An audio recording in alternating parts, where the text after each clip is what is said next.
Hi guys, let's talk blending. So this is part 2 and this is some basic blending techniques. The first one I'm going to talk about is using fine liners. Now with fine liners or any kind of markers actually, as opposed to using pencils, a lot of it is about the colour choice. So this example I'm going to do now, I'm using the blues. So have a look at your markers and see what blues you've got. Unfortunately, they haven't got numbers as such like the pencils have. So I'm just going to call it like a dark blue, a medium blue and a light blue. If you've only got 2 blues, just grab your 2 blues.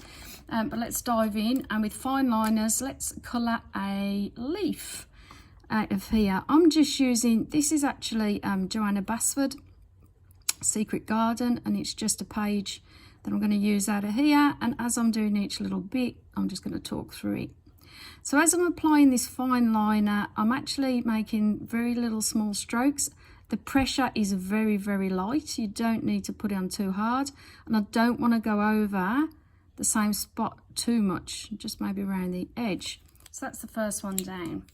I now take my middle blue and I'm going to do small circular movements and go just over the edge of where that darker blue was, and over the other side. It looks like I'm going up and down, but I am actually doing, now I'm going to go over just to smooth that out. Then I'm going to get the lightest blue, but I am doing actually very small round circles, and that's just to get a smooth one to avoid the lines. I'm using no pressure at all, hardly any pressure at all. And then I'm just going to go over that middle one to smooth it out. There you go. That's like a blended blue. What I could do as well, which I'll illustrate in this leaf, if your fine lines are a little bit scratchier, so the Tri-Plus are the best at doing this kind of like smooth blending. But if not, I'll show you what else you can do. So if the blendings are smooth, instead of keeping it smooth, solid colour, when you get to lay the first dark one down, just do a few dots.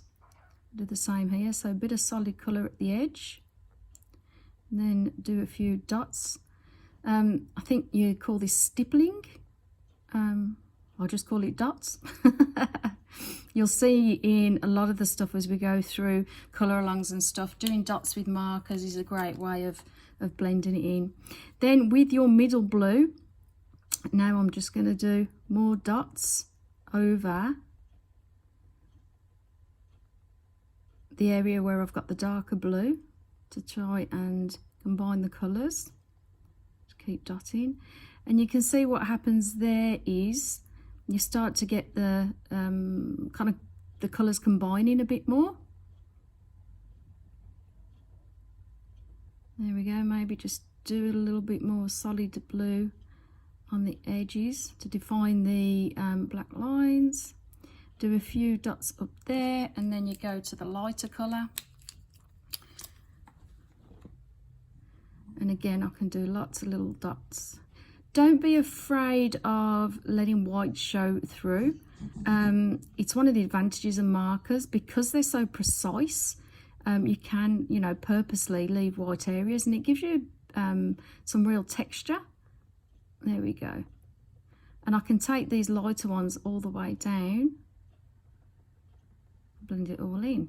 So that's another way of blending, just by using the dots. Now, if you're unsure with what I would always have is a piece of white paper sitting next to me whenever I'm using any of my markers, because if you're unsure that it's going to look good, you just practice first. So you pick 3 colours. So if I pick these 3 blues, and you just practice by putting the colours together like this and seeing if they look good together on the plain white paper before you attempt to blend them. So those 3 look good together, so I'm like, yep, they'll be okay to blend. I could do the same with let's just pick, here I'm going for another combination of a red, I've got an orange. This is one of my favourite combinations. Then I've got a yellow. So they go good together. So I'm like, yes, they go good together on my scrap piece of paper. So let's add it somewhere on the flower. So let's do maybe one of these leaves here with the red, orange, yellow. And what we will do here, I'll show you a couple of things here.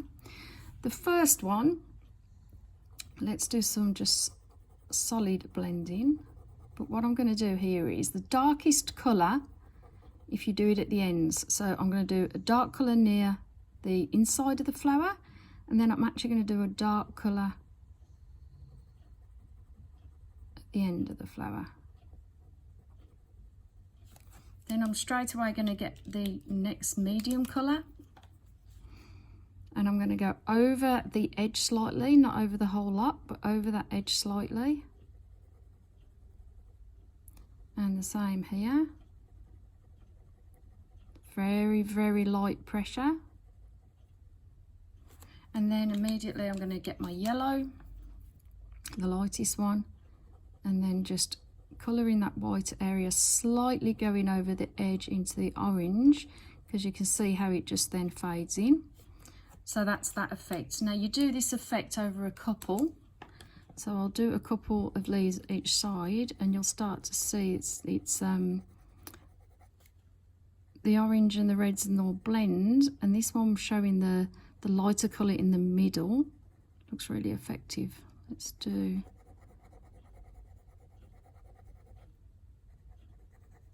blends. One of the tutorials I said I would do is about colour combinations, because it really is key. It's like pencils as well, when you're colouring with pencils, I guess, to get the colour combos. And you'll find your favourite one. So by experimenting and by putting it on the white paper before you try and apply those marker colours together in your colouring book, yeah, you'll discover some really good combinations. I will show you some that I've discovered over the years, and my favourite ones, and we'll do a rainbow one and so on. But yeah, getting the right colours going together is half the battle of this blending lark.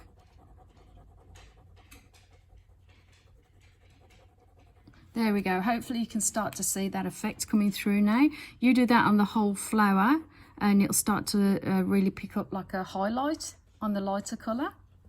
So that's another way of blending. One of the other things you can do, as well as doing solid colour or the dots as I showed you here, but doing so many that they create solid colour, is that you can actually use the dot technique but keep it very loosely dotty, sort of, so lots of space in between basically. So if we do, say, this petal here, I always tend to do solid colour near the edge, the bottom, at the end of the flower here, where it's going to show the darkest. But if I now do dots but not as many and leave quite a lot of white, when you're doing this on petals, do a few more dots, like as in more dot, the number of dots you're actually doing with the stippling nearer the lines, and less in the bigger whiter spaces. So that's that. Still get my medium one now. This is a really good technique as well for backgrounds, which I'll cover in a moment. We'll do a bit more on backgrounds, but you can do this, there we go, do a little bit more at the edges and on that middle bit. And now I'm going to do yellow. So it's that red, orange, yellow combination. I'm going to do the yellow. Crossing over slightly just to get that colour blend like we did on the others. There we go. There, so you get that kind of effect, that rainbow effect. So this stippling, so if I take, let's do one of the blues. Say I took, this is the medium blue. This is really good for doing around the outside of a flower. So on a picture like this, instead of colour, so I could take a section like this, outline,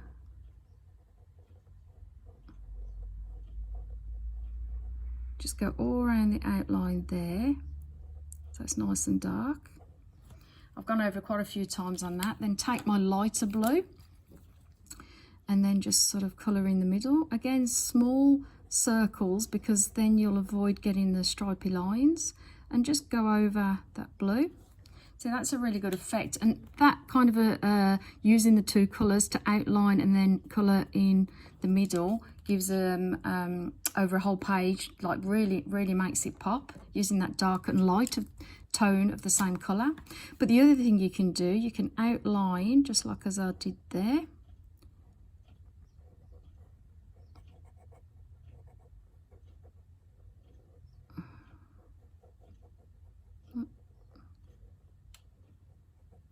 And go over a couple of times to get some solid colour. You'll get more, the more you use fine liners, the more confident you'll get with them. And then with the same one, the dark colour, use the dot technique. And a bit like when you were doing I was doing that leaf just, you do lots of dots near the lines.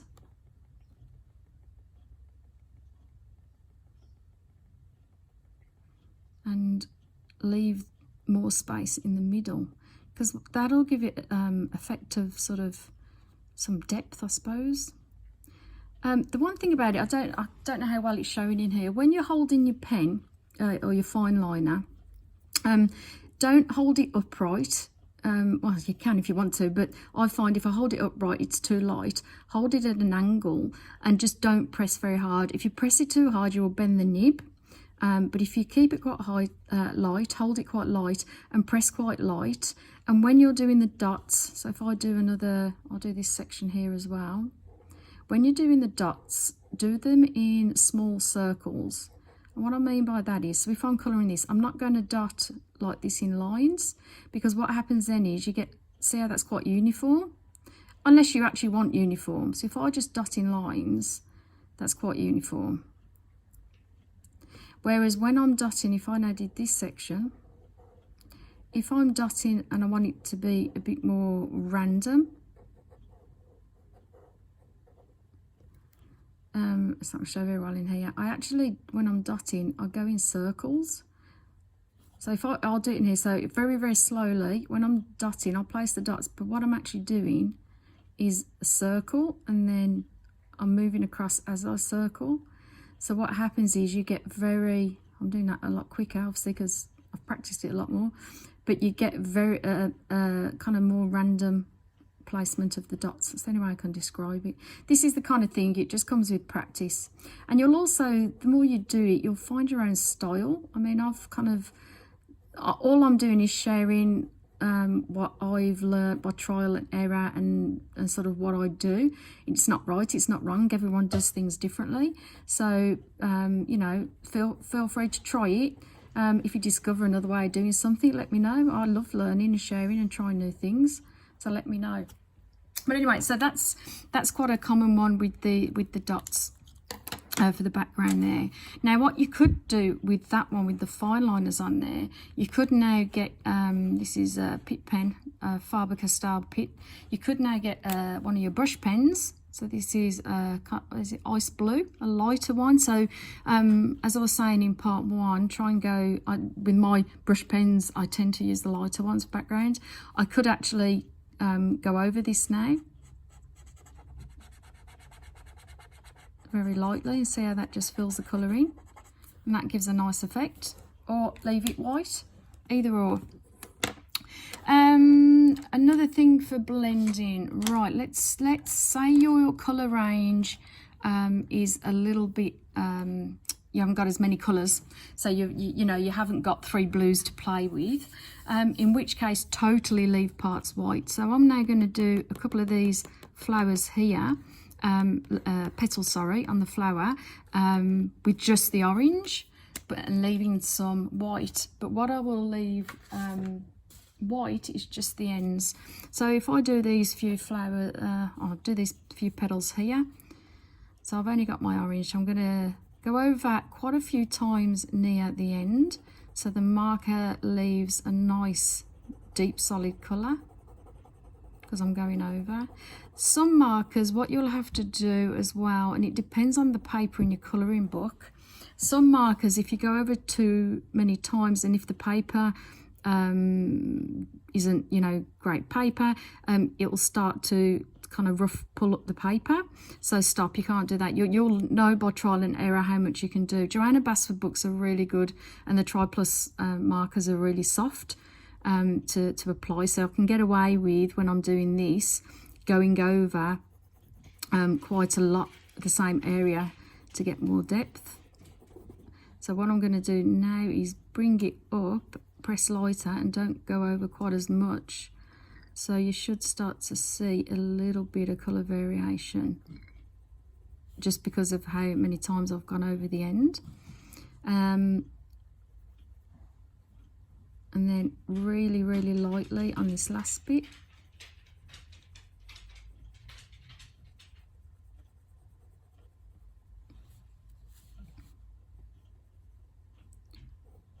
And then I'm going to just go over the top bit there, around the black line, to cover the black up.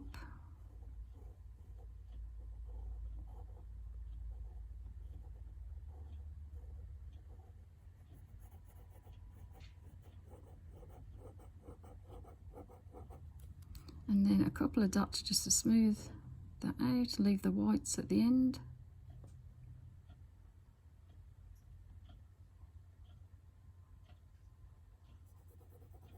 There we go. That one should be a bit darker because that's underneath. Now what you'll find is, that's only a couple of petals to show you, but what you'll find is you do that around the whole flower and you're going to get this depth of colour around the centre, and then it will go to that lightness on the ends, and it's actually really effective. It's really effective. So in fact that's going to bother me, so I'm just going to that's the underneath. Think about a little bit, it's a bit like when you're colouring with pencils, think about where the shadow would be. So because those petals are sitting underneath the other ones, they're going to be really dark. So you can, you know, layer or go over with the fine liner near that bit where the shadow will be 3 or 4 times to get a deeper colour, and then a little bit lighter toward the edge, and just outline like you did on the others.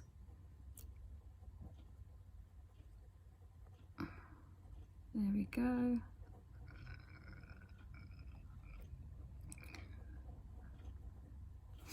And actually that's quite, you can see now how the white, it makes the white stand out a bit better. So you imagine that all the way around, yeah, it'd be really, really effective. So that's another way of doing it. Let's look at applying a brush marker first. So with this one, I'm going to put this is one of my favourite colours for backgrounds actually. It's the Ivory Peter Artist pen. So what I'm going to do with this one is I'm literally just going to very lightly brush to get a sort of a base colour on here. So you see the ivory. So I've done a base colour first, and then I shall get the you'll have to excuse if you can hear my dogs tippy tapping their claws on the wooden floor in the background. So I'm going to use a brown, kind of like a tan colour, and then a sort of a very warm yellow colour. Again, these are both Tri Plus. So I've put the base colour down and I've put it block, just totally flat, just to get the background in. And then I shall use this one, again, go in with the darker colour near the edge. Now what you'll notice with this, when I actually put that colour down, do you see how it sort of bleeds slightly? And that's because this tan marker is sort of reacting with the fact that there's already a marker on there. So it's bleeding a little bit into it. But if that's the effect that you want, that's great. This is a method I used when I was doing my turtle. I'll pull it out in a minute actually, because what it does do when you're doing the dots now, when I'll be doing the dots, it really softens the dots. See how the dots are sort of not as hard as these ones, or as defined. They're sort of softer because you've put that layer of brush pen down first. So now I'm applying the golden yellow, and I am going over the tan colour to try and blend that in.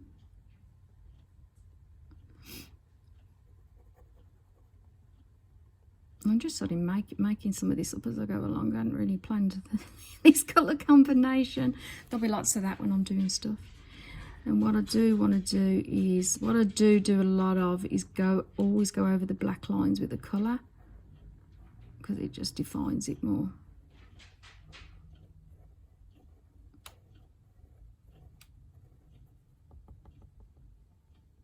And just leave a bit of the cream there, and that's like the highlight on the leaf or on the petal. There you go. So something a bit different there. Let me just, while we've got that, because that kind of colour combination I used in my turtle. For those of you who were on Instagram. So the more you practice, you'll see a lot of it. Where's the head? There we go, sorry. So there, if you look around the sort of this bit here, where I've done a lot of the dots from different colours, I actually use that ivory as a base colour, and then these ones sort of the dots that I was using then blended a little bit more. You can see where I've used the green, the dotting effect with the medium, and then the lighter green on there, and then some solid colours as well. And then also on the fins, I've done different stone colours and used different ones there, thinking there about where the light would be, so trying to get little patches of that ivory colour to show through. So yeah, that's how effective it can be when placing it. All very delicate, and you could never get this kind of effect with pencils. It would be very hard to anyway. Yeah, so with backgrounds you can apply the brush one first, and it will blend the dots as you go on. What else can we show you with basic blending? I think that might be about it to get started, to be honest. There's a lot of it is, as I say, about colour combination. So you really it's practicing what kind of colours go with what colours, as to what will blend in together. I'm just going to do, I love my red, orange, yellow one. And it's very easy. There's a really good rainbow one to take that through with your green and your light turquoise and so on. Just practice. Just grab some of your markers and just practice. Whatever size nib they are, get a bit of paper. Small circles, very, very light touch. There's no need to press very hard at all. I'm just using a medium yellow now. And just slightly go over the edge as you're doing it of the last colour.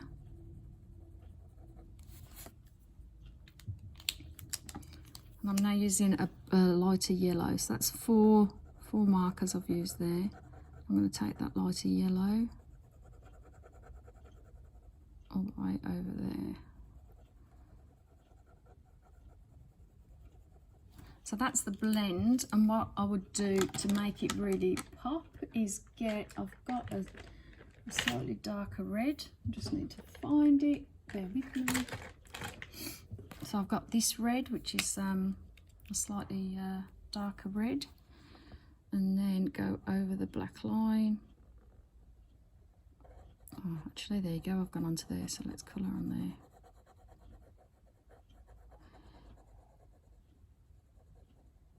And when we get to, I think it's part 5 embellishments, what I definitely will be doing right now, or when we finish it, is getting that silver gel pen and doing lots of dots on this dark colour to make it stand out.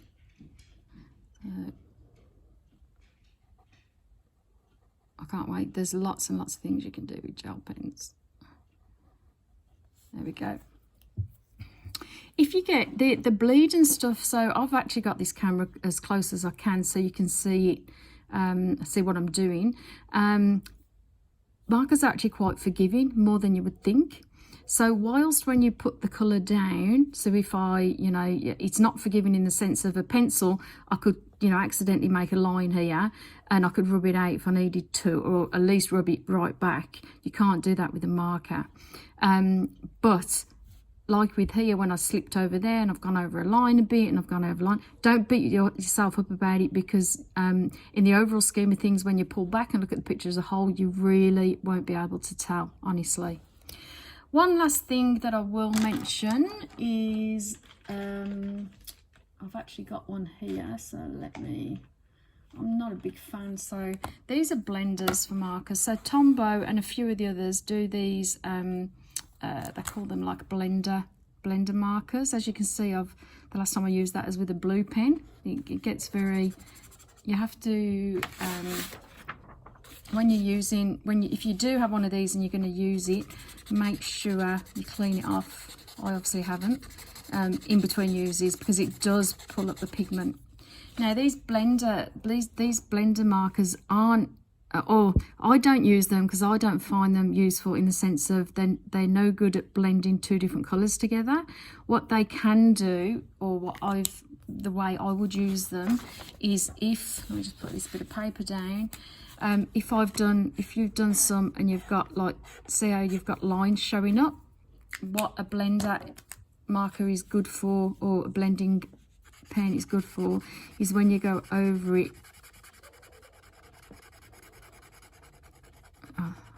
Oh, well, that's not very good, is it? Doesn't work at all. That's why I don't use them. Let me try on paper. They just don't, I'm kind of proving my own point here, aren't I? How about if we do a bit of green,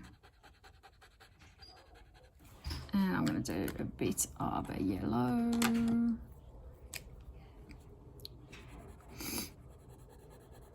Two very unblended colours there. Let's see if this blends it. There you go. It just basically kind of dilutes it a bit, if you know what I mean.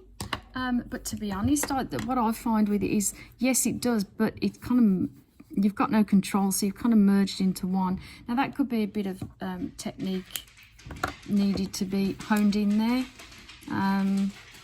Maybe if I go over with the fine liner a bit more now. Yeah, it's kind of muddy. I don't like. Yeah, I'm not a big fan. I would rather use fine liners and do it this way, by using 3 or 4 different colours and blending it slowly, than trying to do it like this. Having said that, I know there are people out there that swear by them, and also the chameleon pens. I've never had a set, so I don't know what they're like, but they're supposed to be good. You can always try those. Yeah, and if you do use them, let me know what they're like. So just to finish off, here's one of the pictures which has some of the things we've just talked about. So I'll just point them out a little bit, and then you need to go off and have a practice and ask me questions. So as you can see on this one, there's the red, orange, yellow combo that I've done there. There's a really good one where I've gone darker over the lines, lighter one in slashes, and then just left the white. So you can get really good effects with lines and leave the lines in on purpose. There's one there where I've got dark on the 2 edges and the light colour in the middle, so you get that effect of it's kind of like the leaf is a bit bent. There's a good example of leaving it white at the ends, and the effect that can have when you've got it on the whole of the flower. What else do we have? There's a little rainbow combination there. And you can see with that one, I've actually not made too much attempt to smooth the blending. I've left the lines and left it purposely quite like defined chunks of colour, because I actually quite like that as well. There's some swirls on that leaf that you can do, and then obviously you've got this background with the dots and the outlining. So anyway, there's a few things. Have a go, have a few of the different colour combinations, try your purples, try your reds, oranges, pinks, yeah, and let me know how you get on. and I will see you next time when we're going to concentrate a bit more on backgrounds. Bye.